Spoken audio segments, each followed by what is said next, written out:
Terus kita share screen. Oke, jadi hari ini aku akan memberikan edukasi jasmani. Oke, sebelumnya aku ingin berterima kasih ke teman-teman yang udah untuk bersedia hadir di Zoom ini. Nah, mungkin untuk memulainya bisa dimulai dengan perkenalan terlebih dahulu dari Cenat mungkin. Hai teman-teman semuanya, perkenalkan nama aku Nadia Rahma. Mungkin bisa dimasukin juga universitas sama jurusannya. Aku dari Universitas Sriwijaya, jurusan Ilmu Hukum. Oke, makasih Cek Nat. Selanjutnya bisa Nadia.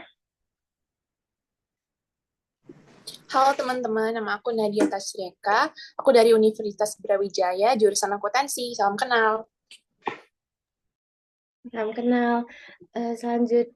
Selanjutnya, soalnya mungkin Tiara bisa perkenalan. Sepertinya ada kesalahan masalah ya. Mungkin bisa Zi terlebih dahulu. Halo teman-teman, perkenalkan nama saya Zesha Mora Salsabila dari Universitas Sriwijaya, jurusan Psikologi. Salam kenal semua. Oke, salam kenal Zi. Terus ini ada siapa nih? Oh ya, ini ada dari SMA 17. Bisa unmute mungkin.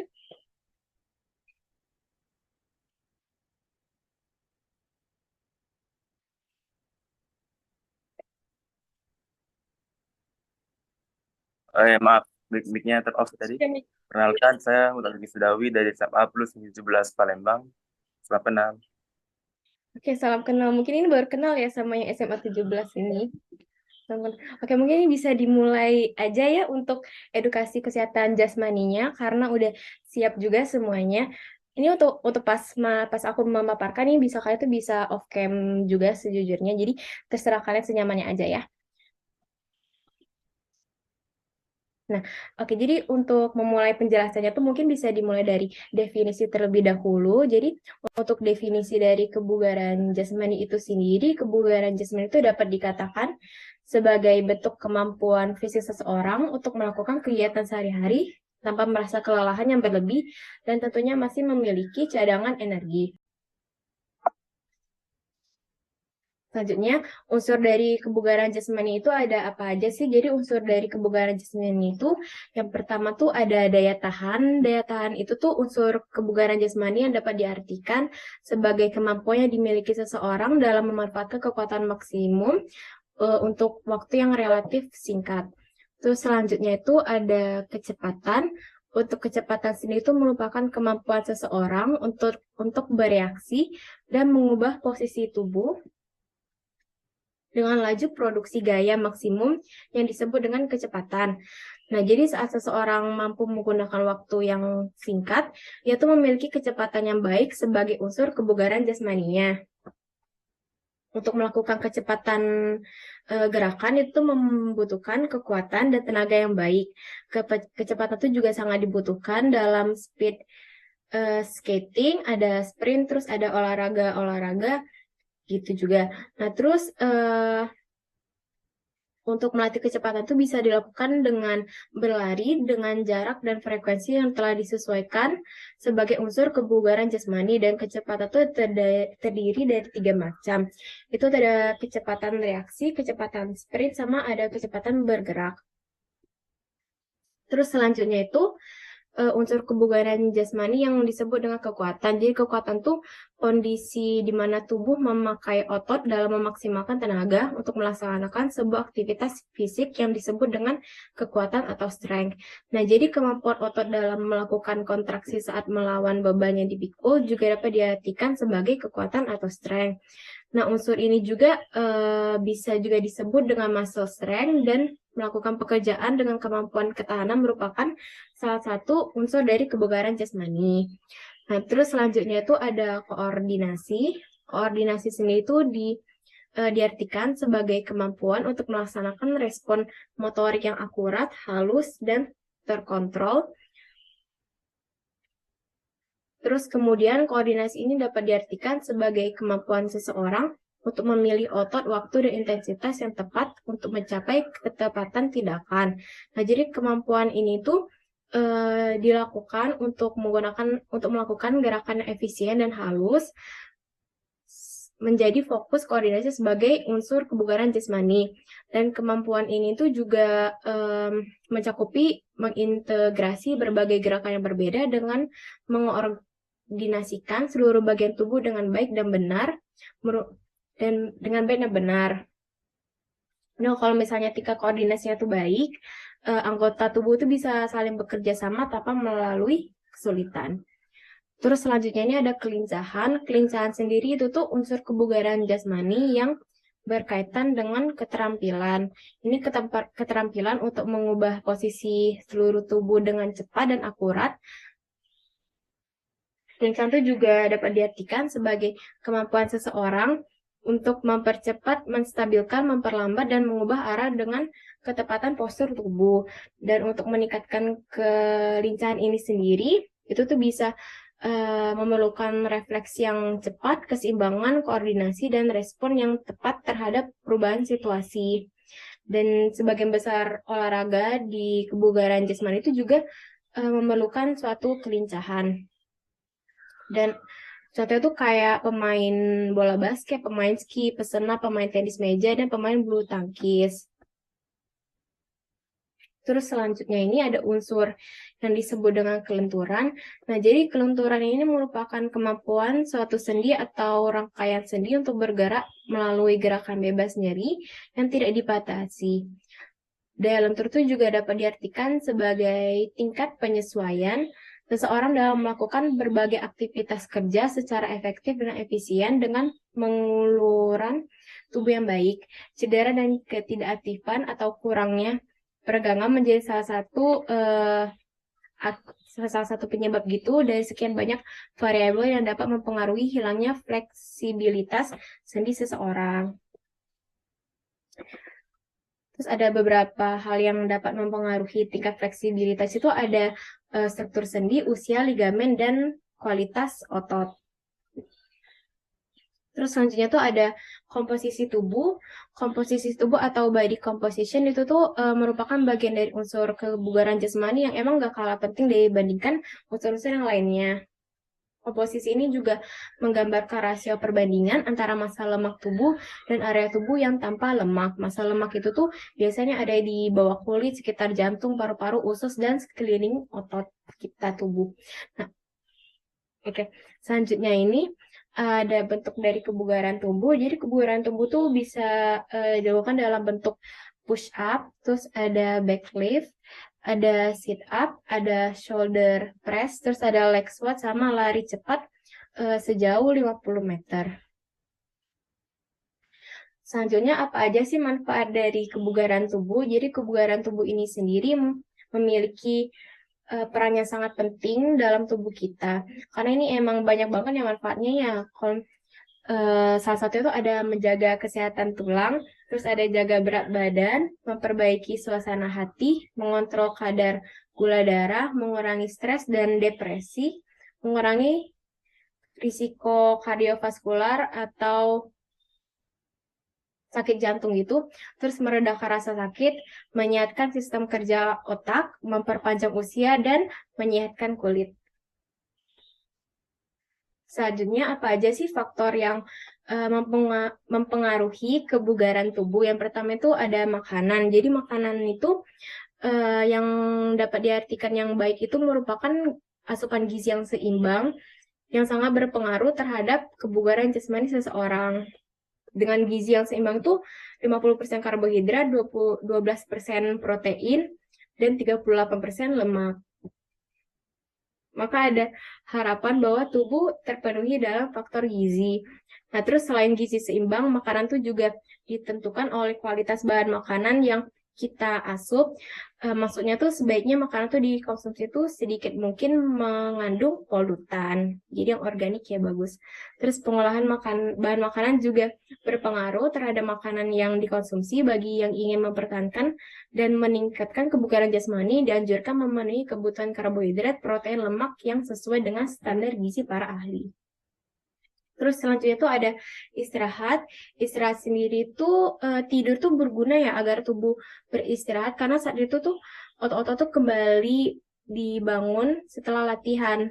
Nah, jadi bisa dibayangkan bagaimana seseorang yang kurang tidur itu biasanya itu akan merasa lemas, letih, lesu.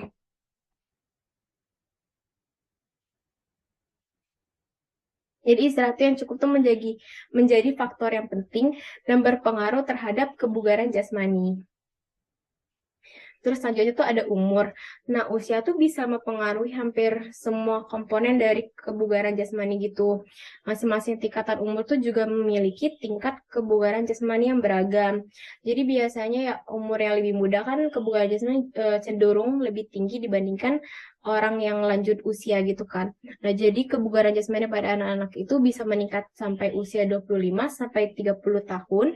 Kemudian itu bakal ada penurunan kapasitas fungsional dari seluruh organ tubuh sekitar 0,81 sampai 1%. Tetapi kalau misalnya rajin melakukan olahraga dan menjaga kebugaran jasmani, kecepatan penurunan itu tuh bisa diperlambat sampai setengahnya. Pengaruh umur juga berpengaruh terhadap kelenturan dan komposisi tubuh. Hal itu biasanya terjadi karena proses menua yang disebabkan menurunnya elastisitas otot. Oke. Terus selanjutnya aktivitas fisik. Nah, kita sekarang membahas aktivitas fisik dari pengertiannya dulu. Jadi menurut Direktorat Pencegahan dan Pengendalian Penyakit Tidak Menular atau P2PTM, aktivitas fisik itu ialah setiap gerakan tubuh yang diakibatkan kerja otot rangka dan meningkatkan pengeluaran tenaga serta energi. Jadi aktivitas fisik itu bentuknya tuh ada berbeda-beda, ada ringan, sedang, sampai berat. Yang pertama tuh aktivitas fisik yang ringan. Jadi aktivitas fisik yang ringan itu merupakan dapat dilakukan dengan sederhana yang dianjurkan tuh untuk dilakukan daripada tidak beraktivitas fisik sama sekali. Nah, jadi aktivitas fisik yang ringan tuh dianjurkan untuk dilakukan selama kurang dari 150 menit per minggu. Terus juga dilakukan secara teratur, dapat membantu meningkatkan kesehatan dan kebugaran tubuh dan mengurangi risiko berbagai penyakit kronis serta kesehatan mental. Terus bentuk-bentuk dari aktivitas fisik ringan tuh bisa dikerjakan sehari-hari karena ini mencakup kehidupan sehari-hari juga ya, kayak mencuci piring, memasak, jalan-jalan santai di pusat perbelanjaan, mengemudikan kendaraan bermotor, memancing, dan melakukan peregangan otot. Lanjut. Nah, terus aktivitas fisik yang sedang ini dapat dilakukan sekitar 150 menit setiap minggunya. Aktivitas fisik sedang yang dilakukan secara teratur itu dapat membantu meningkatkan kekuatan dan kebugaran fisik secara keseluruhan, meningkatkan kesehatan mental, dan mengurangi risiko berbagai macam penyakit kronis. Namun sebelum memulai aktivitas fisik yang lebih intens, itu disarankan untuk berkonsultasi dengan dokter terlebih dahulu, terutama jika memiliki kondisi medis tertentu atau sedang dalam keadaan hamil.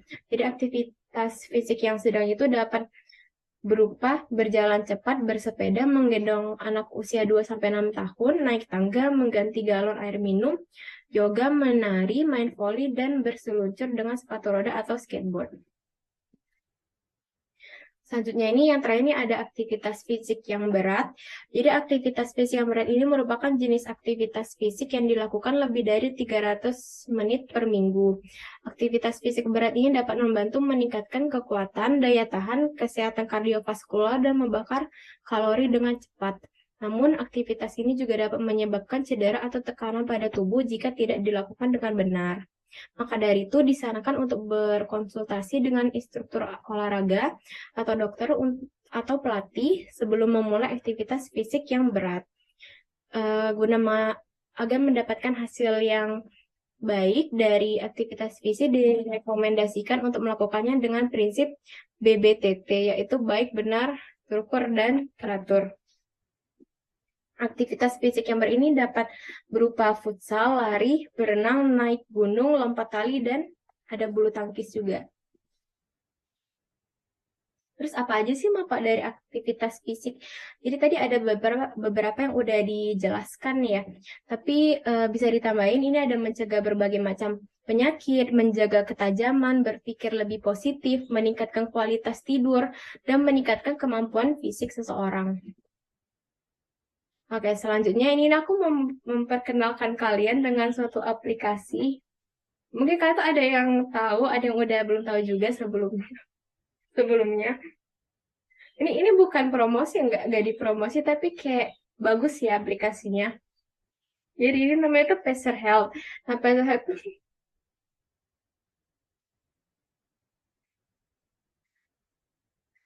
jadi namanya Pacer Health. Jadi Pacer Health itu merupakan aplikasi yang bisa men-track atau ya tuh bisa tahu nge-record gitu loh. Kita tuh aktivitas fisik kita sehari-hari itu gimana. Tapi ini dalam artian ini dalam langkah kita sehari-hari. Jadi kita udah jalan berapa jauh, udah menghabiskan berapa kalori dari jalan itu. Jadi sangat berguna dan mungkin bisa kalian coba ya. Ini ada penjelasannya. Ya, jadi manfaat dari Pacer Health ini apa sih? Jadi Pacer Health ini tuh merupakan aplikasi pedometer yang dapat memberikan informasi kepada usernya itu untuk seputar berapa banyak langkah, jarak tempuh, nilai kalori yang terbakar, energi yang dibutuhkan user, kategori indeks massa tubuh atau IMT, dan saran mengenai kesehatan,